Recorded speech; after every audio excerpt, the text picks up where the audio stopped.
Hello, আসসালামু আলাইকুম। Welcome to my channel. আমি মাশকুরা আক্তার আবার নিয়ে আসলাম নতুন একটা শীতের রেসিপি, পিঠা রেসিপি। এটা হলো চিতই পিঠা।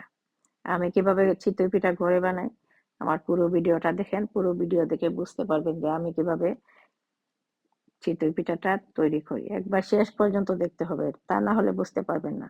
শেষ পর্যন্ত দেখবেন। এখানে আমি নিয়েছি ৩ কাপ বাসমতি আতপ চাল। তারপরে নেব 4/3 কাপ সিদ্ধ চাল। বাসমতি চাল নেবেন, কিন্তু বাসমতি চাল ছাড়া মানে হবে না, মজা হয় না। এখানে এইগুলো হচ্ছে সিদ্ধ চাল। দিয়ে আমি এটা ২ ঘন্টার মতো ভিজিয়ে রাখবো, ২-৩ ঘন্টার মতো। তারপরে আমি এটাকে ধুয়ে ব্লাইন্ডার করে নেব। আপনারা পুরো ভিডিও দেখে কমেন্ট করবেন। ভিডিও না দেখে কমেন্ট করে যাবেন না প্লিজ। আমি দেব রেসিপির ভিডিও আর আপনারা বলবেন গুড মর্নিং। এগুলা করবেন না প্লিজ। ভিডিও যদি আপনার ভালো লাগে না, দেখবেন না, স্কিপ করে চলে যাবেন।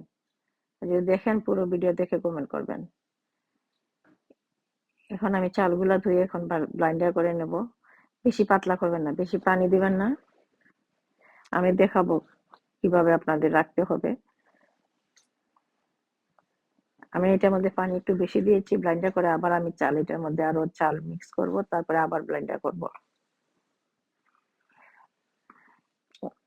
অনেক সোজা। ঘরে বানিয়ে খাইলে মানে ফ্রেশ খাবেন।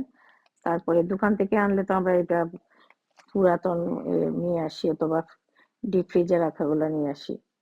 আর নিজে হাতে বানিয়ে খাইলে অনেক মজা। আমাদের বাংলাদেশে তো আমরা চাল মানে কইরা বানাই। আর বিদেশ দেখেন কত কিছু করতে করতে এখন গিয়ে হচ্ছে আমার চিতই পিঠা রেসিপিটা আমি মানে ভালোভাবে করতে পেরেছি। এই দেখেন, এটার মধ্যে আমি লবণ দিয়ে সবগুলা চাল আমি ব্লেন্ডার করে নিয়েছি। এখন লবণ দিয়ে আমি এটা নাড়াচাড়া দিয়ে ফ্রিজের মধ্যে রেখে দিয়েছি। এটা আমি ৩ ঘন্টা রেখে দিয়েছি। ফ্রিজের মধ্যে রাখবেন মনে করে, তারপরে এটা বানাবেন। এখন এটার মধ্যে আমি ১ চামচ থেকে কম বেকিং পাউডার দিতেছি। বেকিং পাউডার দিবেন, বেকিং সোডা দিবেন না। বেকিং পাউডার দিয়ে মানে বেকিং পাউডারটা যখন বানাবেন তখন দিবেন। দিয়ে সাথে সাথে বানিয়ে ফেলবেন। এটা আমি নাড়াচাড়া দিয়ে তারপরে আমার এদিকে আমি এটা বসিয়েছি। কড়াইয়ের মধ্যে আমি দিয়ে দেব। আমার কড়াইয়ের মধ্যে ৫টা দেওয়া যায়। ৫টা করে আমি বানিয়ে নেব। অনেক সুন্দর পিঠা হয়। এক তুলতুলে। এই দেখেন আমার কড়াইটা গরম হয়ে গেছে। এখন আমি এটার মধ্যে দিয়ে দেব। দিয়ে একটু বেশি আগুন দিবেন, কম আগুন দিবেন না। বেশি আগুন দিয়ে তারপরে দেখবেন অল্প সময় হয়ে যায়। ফুইলা টুমটুমা হয়ে যায়। অনেক মজাদার হয়। আমি এই ১ম শীতের দিনে এই ১ম আজকে বানাইতেছি চিতই পিঠা। বানাবো বানাবো বলে সময় চলে যায় কিভাবে বুঝতেই পারি না। ফেসবুকে কাজ করে সবকিছু শেষ। এখন রেসিপি দিতে পারতেছি না। এখন আমি এটা ডেকে রাখবো। আমি কড়াইয়ের মধ্যে কোনো তেলও দেই নাই। কড়াইটা গরম করে, বেশি গরম করে তারপরে এটার মধ্যে দিবেন। এই দেখেন আমার পিঠাগুলো কিভাবে মানে ফুলে গেছে, চিতই পিঠাগুলো।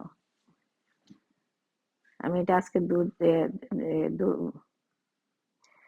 দুধ চিতই বানাবো না, অন্যদিন বানিয়ে দেখাবো। আছে আমার এতে পেজে অনেক চিতই পিঠার রেসিপি, কিন্তু আমি আজকে নতুন করে আবার দিয়ে দিলাম একটা। যদি ভালো লাগে আমার ভিডিওটা, আপনারা লাইক কমেন্ট করে সবাইকে দেখার সুযোগ করে দিবেন, যেন আমার মতে রেসিপি এটা বানিয়ে খাইতে পারে সবাই। এই দেখেন ফুল কি সুন্দর হয়ে গেছে, দেখছেন? চিতই পিঠা অনেক সুন্দর হয়। আমি সবগুলা পিঠা বানিয়ে নিয়েছি।